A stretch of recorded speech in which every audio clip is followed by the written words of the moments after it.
Kolluru వెలుమలలో best flat కోసం చూస్తున్నారా? రాధేశ్ స్కైని ఎంచుకోండి. నమస్తే, నేను విజయ్.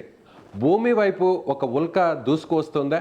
ఇది భూ వాతావరణంలోకి వచ్చి కొన్ని నగరాలనే మాయం చేయబోతుందా? ఎస్, నాసా కొన్ని రోజుల కిందట ఒక స్టేట్మెంట్ అయితే ఇవ్వడం జరిగింది. ఒక అధ్యయనం తర్వాత, అంటే ఒక ఉల్క రాబోతుంది, దాదాపుగా 150 నుంచి 300 అడుగులు ఉన్నటువంటి ఉల్క భారతదేశం వైపు కూడా దూసుకొచ్చేటువంటి అవకాశం ఉంది. ఇది 2032 డిసెంబర్ 22న జరిగేటువంటి అవకాశం ఉందని తాజాగా ఒక రిపోర్ట్ ఇచ్చింది. దానికి సంబంధించినటువంటి డీటెయిల్స్ మీకు చూపించే ప్రయత్నం చేస్తాను.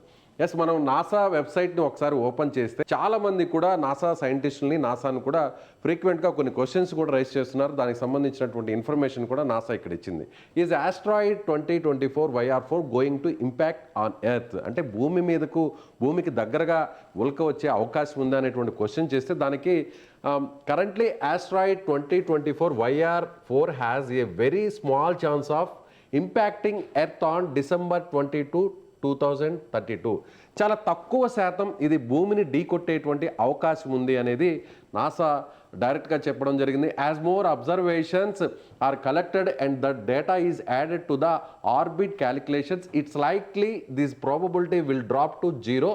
The impact probability for this asteroid will continue to be raised as astronomers continue to track it అనేది కూడా చెప్పడం జరిగింది. అంటే ఇది దాదాపు అంటే ఏప్రిల్లో దీన్ని ట్రాకింగ్ చేసేటువంటి అవకాశం ఉంది. ఏప్రిల్ తర్వాత దీన్ని ఏ వైపున ఎగ్జాక్ట్గా ఇది దూసుకొచ్చేటువంటి అవకాశం ఉందనేది కూడా అప్పుడు ఒక స్టడీ చేసేటువంటి ఛాన్స్ ఉందని కూడా చెప్తారు. అంటే 2 రోజుల కిందట ఏమని చెప్పిందంటే నాసా 100%లో 3.5% ఇది భూ వాతావరణంలోకి వచ్చే అవకాశం ఉందని చెప్పడం జరిగింది. ఆ తర్వాత క్లోజ్గా అబ్జర్వ్ చేసిన తర్వాత 2 రోజుల తర్వాత 1.5% ఇది భూమిని ఢీకొట్టే అవకాశం ఉంది అనేది చెప్పడం జరిగింది. ప్రస్తుతం దీనికి నాసా కావచ్చు, లేదంటే సైంటిస్టులు కావచ్చు, సిటీ కిల్లర్గా దీనికి నామకరణం చేయడం జరిగింది. ఎందుకంటే ఒకవేళ 300 అడుగుల విస్తీర్ణం ఉన్నటువంటి వ్యాసార్థం ఉన్నటువంటి ఈ ఉల్క నిజంగానే భూమిని తాకితే ఒక నగరం మొత్తం కూడా స్మాష్ అయ్యే అవకాశం ఉంది. 3000 అడుగుల గొయ్య పడే అవకాశం ఉంది.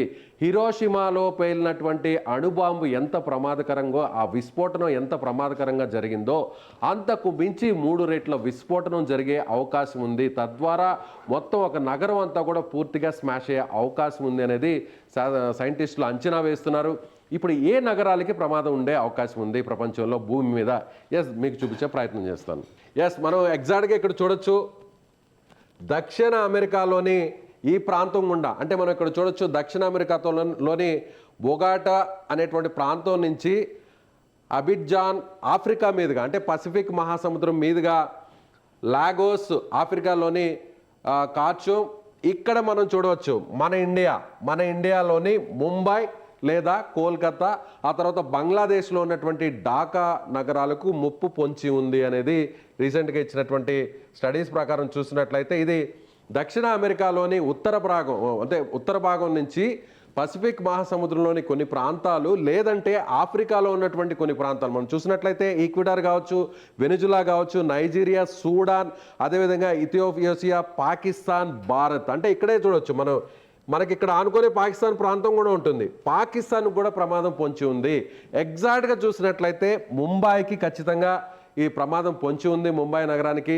అదేవిధంగా బంగ్లాదేశ్ ఢాకా కూడా, దానికి ఆనుకొని ఉన్నటువంటి కోల్కతా నగరానికి కూడా ప్రమాదం పొంచి ఉంది అనేది చెప్తున్నారు. అయితే ఇది భూమిని చేరుకోవడానికి 2032 డిసెంబర్ 22న ఇది భూ వాతావరణంలోకి వచ్చే అవకాశం ఉంది. ఏదైనా ఆస్ట్రాయిడ్ కావచ్చు, ఏదైనా ఉల్క కావచ్చు, ఏదైనా ఒక గ్రహ శకలం కావచ్చు, ఇది అంతరిక్షంలో నుంచి కొన్ని గ్రహాల మీదకు, అంటే ముఖ్యంగా భూమి మీదకి వచ్చేటువంటి క్రమంలో, భూ వాతావరణంలోకి వచ్చేటువంటి క్రమంలో అది విస్ఫోటనం జరుగుతుంది. అంటే ఒక పేలుడు లాంటిది జరుగుతుంది. ఆ పేలుడు సంభవించినప్పుడు అక్కడ భూ వాతావరణంలో జనసంచారం ఉన్నటువంటి ప్రాంతాలంతా కూడా పూర్తిగా ప్రమాదాన్ని పొంచి ఉంటుంది. పూర్తిగా అక్కడ ఇబ్బంది పడి అక్కడ డ్యామేజ్ అయ్యేటువంటి ఛాన్స్ ఉంది. గతంలో చూసినట్లయితే 1908 సంవత్సరంలో రష్యాలో ఇదే విధంగా ఒక ఉల్క రష్యా భూ వాతావరణంలోకి రావడం జరిగింది. అయితే అది పూర్తిగా మంచుతో కప్పబడినటువంటి వాతావరణం, -డిగ్రీల ఉష్ణోగ్రత ఉన్నటువంటి ప్రాంతం, ముఖ్యంగా జనసంచారం లేనటువంటి ప్రాంతం కావడంతో అక్కడ ఎలాంటి ప్రమాదం జరగలేదు.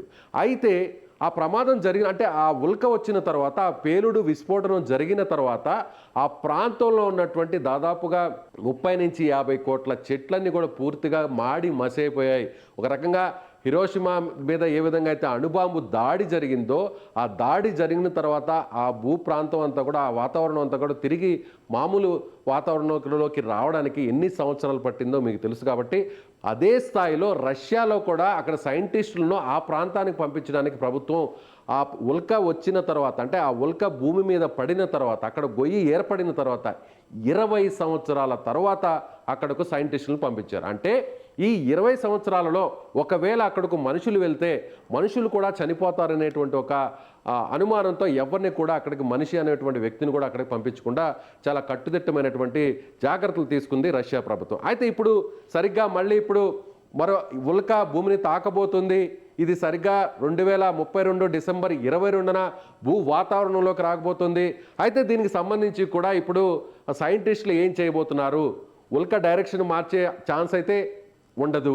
సో కొన్ని శాటిలైట్ని లేదంటే ఏదైనా స్పేస్ క్రాఫ్ట్స్ని ఏదైనా అంతరిక్షంలో పంపించి ఆ ఉల్కను ఢీకొట్టి ఇది అంతరిక్షంలోనే ఆ ఉల్కను పేల్చేటువంటి అవకాశాలు కూడా లేకపోలేదు. అయితే దీనికి సంబంధించి అమెరికాలో ఉన్నటువంటి నాసా కావచ్చు, చైనాకు సంబంధించినటువంటి అంతరిక్ష సంస్థలు కావచ్చు, ప్రపంచ దేశంలో కీలకంగా ఉన్నటువంటి అన్ని అంతరిక్ష సంస్థలంతా కూడా ఇప్పుడు ఈ ఉల్కను ఎలా అడ్డుకోవాలి, ఈ ఉల్క భూ వాతావరణంలోకి ముఖ్యంగా భూమి మీద నగరాలకు అంటే జనసంచారం ఉన్నటువంటి నగరాలకు వస్తే ఏ స్థాయిలో కోట్ల మంది చనిపోతారో, ఏ స్థాయిలో అక్కడ జన నష్టం ప్రాణ నష్టం జరుగుతుందో ప్రత్యేకంగా చెప్పాల్సినటువంటి పరిస్థితి లేదు. అంటే స్టాచ్యూ ఆఫ్ లిబర్టీ సైజ్ ఎంత ఉంటుందో 150 అడుగుల నుంచి 300 అడుగుల సైజు ఈ ఉల్క ఉంటుంది. ఈ ఉల్క ఎంత వేగంతో భూమి వైపు దూసుకొస్తుందంటే దాదాపుగా ఇది 46,800 కిలోమీటర్ల వేగంతో భూమి వైపు దూసుకొస్తుంది.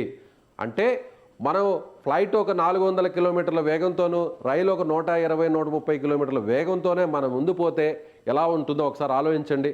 అలాంటిది ఈ ఆస్ట్రాయిడ్ ఈ ఉల్క దాదాపుగా 46,800 కిలోమీటర్ల వేగంతో భూమి వైపుకు తీసుకొస్తుంది.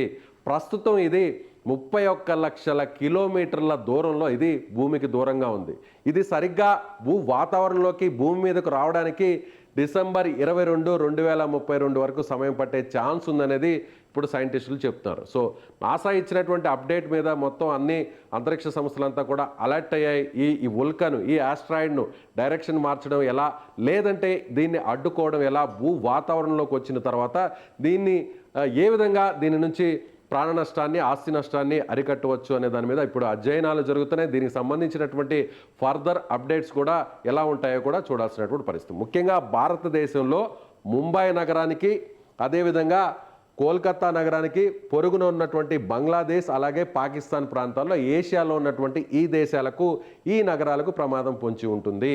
ఈ ఉల్క 3,000 అడుగుల గోతి పడినప్పటికీ కూడా భూమి మీదకి వచ్చినప్పుడు దాని ద్వారా ఆ వేగం అనేది మనం ప్రత్యేకంగా ఇప్పుడు చెప్పాం దాదాపుగా 46,800 కిలోమీటర్ల వేగంతో వచ్చినప్పుడు అణుబాంబు పేలితే ఎంత విస్ఫోటనం జరుగుతుందో, అణుబాంబు పేలితే ఎంత విస్ఫోటనం జరుగుతుందో దానికి 3 రెట్ల విస్ఫోటనం ఇక్కడ జరగబోతుంది.